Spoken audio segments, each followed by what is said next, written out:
Sly just said, we have issues of different magnitudes, and mine may not be of the magnitude of some of the violations that we've seen. But as you can see here, and this was one that I did see on the report, it was submitted by Mountain Valley Watch after I submitted these photos to them. This is my childhood playground.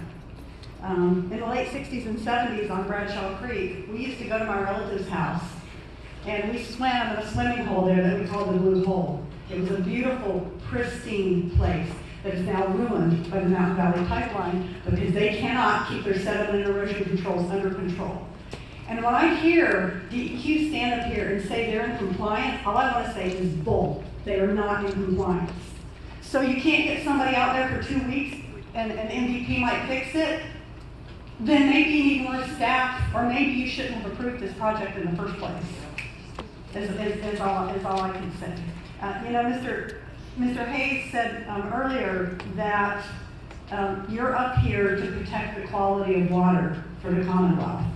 Then please protect our water, is what I'm asking you. My memories of my childhood playground here are forever etched into my mind.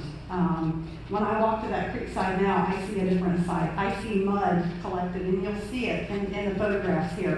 I've actually followed the sediment from off of the MVP Road all the way down to the creek, which runs into the Roanoke River, threatening the Roanoke log perch, threatening the water supply of the Roanoke Valley. And I'm more than willing to go back to this spot and see if they fixed it, and I will let you know if they fixed it.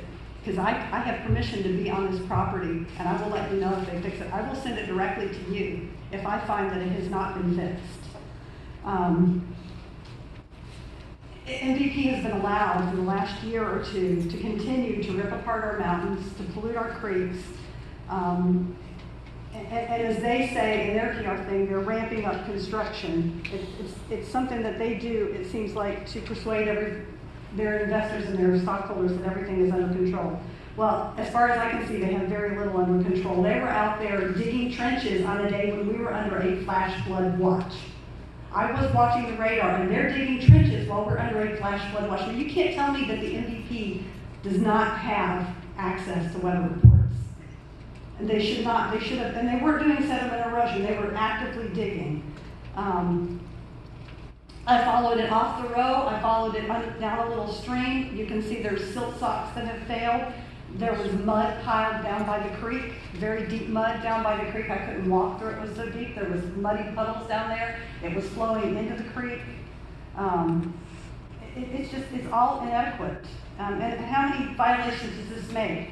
The state of Virginia filed a lawsuit with 300. What are we at now? Maybe 400? Are we going to let them get to 500? How many do they have to have before somebody does something and stops this project before it ruins our communities anymore? We're tired of it. We don't want to be here today. We do not want to be here today. And I ask that you listen to Mr. Sly and sign on to that complaint, please, and stand up for the people of Virginia. Thank you. Thank you.